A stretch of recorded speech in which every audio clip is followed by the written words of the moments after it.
નમસ્કાર, good morning. હું doctor ઉર્મંદ્રુ ફરી એકવાર આપ સૌનું સ્વાગત કરું છું. અને આજે આપણે વાત આગળ ચલાવીએ છીએ EGFR કે સિરમ ક્રિએટિનિન. યાદ કરાવી દઈએ, EGFR એ સમીકરણથી મદદથી તારણ કાઢેલી સંખ્યા છે, જેને માટે ઉંમર, સેક્સ, મેલ કે ફિમેલ અને ક્રિએટિનિન આટલી વસ્તુ ઓછામાં ઓછી જરૂરી છે. જ્યારે ક્રિએટિનિન એ લોહીની તપાસ છે, દિવસના કોઈ પણ સમયે થઈ શકે, ખાધું હોય કે ના ખાધું હોય તો પણ. આપણો સવાલ છે, EGFR વધારે મહત્વનો કે સિરમ ક્રિએટિનિન? જવાબ સીધો સાદો છે. મોટાભાગના કિસ્સામાં સિરમ ક્રિએટિનિન કરતાં EGFR વધારે વિશ્વસનીય છે, કારણ કે એ એક કરતાં વધારે પરિબળ લક્ષમાં લે છે. ઉદાહરણ આપીએ, એક 65 વર્ષની વ્યક્તિમાં ક્રિએટિનિન 1 હોય ત્યારે એનો EGFR 45 હોય છે, એટલે કે કિડની 45% કામ કરતી હોય છે. જ્યારે આ જ ક્રિએટિનિન કોઈ યુવાન વ્યક્તિમાં 36 વર્ષની ઉંમરે જોવા મળે ત્યારે એની કિડની 90% કામ કરે છે. ક્રિએટિનિન 1 હોય એ એકચ્યુઅલી નોર્મલ રેન્જમાં આવે છે. આમ છતાં પણ આ વ્યક્તિ જે એલ્ડરલી છે, જેનો પ્રોટીનનો મસલનો માસ ઓછો છે, એનું કિડનીનું ફંક્શન ખરેખર તો ઘણું ઘટી ગયું છે. એટલે જો તમે માત્ર ક્રિએટિનિનના આંકડા પર વિશ્વાસ રાખો તો આ બંને વ્યક્તિઓ લેબોરેટરીની નોર્મલ કિડની ફંક્શનની રેન્જમાં આવે છે.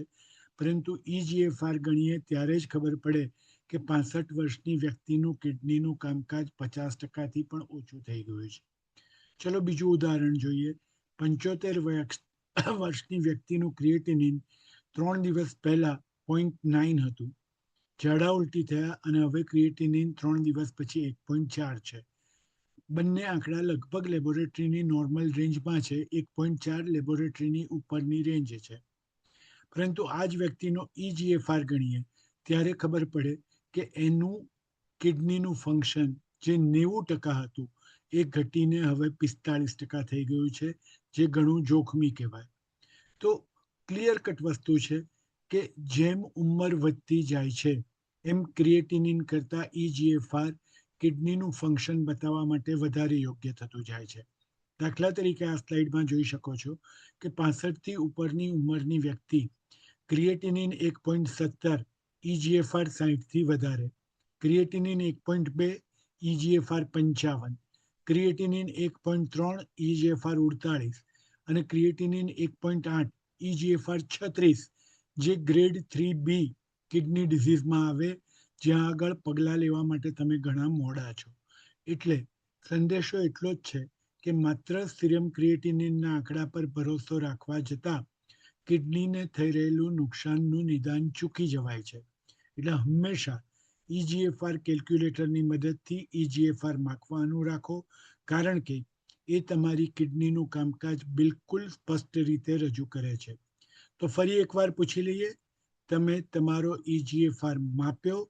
નહીં તો આજે જ ગૂગલ પર જઈ EGFR કેલ્ક્યુલેટર ખોલો, ક્રિએટિનિન, ઉંમર અને તમારી મેલ કે ફિમેલ જાતિ નાખો અને તમારા EGFRનો આંકડો મેળવો. તમારા પ્રશ્નોના જવાબ મેળવવા માટે 9327020958 નંબર પર વોટ્સએપ કરો. અમારા વોટ્સએપ ગ્રુપ ઉપર રોજ અમે આવા સંદેશા મૂકીએ છીએ. એમાં જોડાવા માટે પણ આપ આ જ નંબર ઉપર સંદેશો મોકલી શકો છો. તો આજે અહીંયા જ રોકાઈશું. ડૉક્ટર ધ્રુવ તરફથી નમસ્કાર, પ્રણામ. આપ અમારી lifestyle disease YouTube prevention channel પર પણ જોડાઈ શકો છો. કાલે ફરી મળીશું, કાલ સવારે એક બીજા સંદેશા સાથે. નમસ્કાર.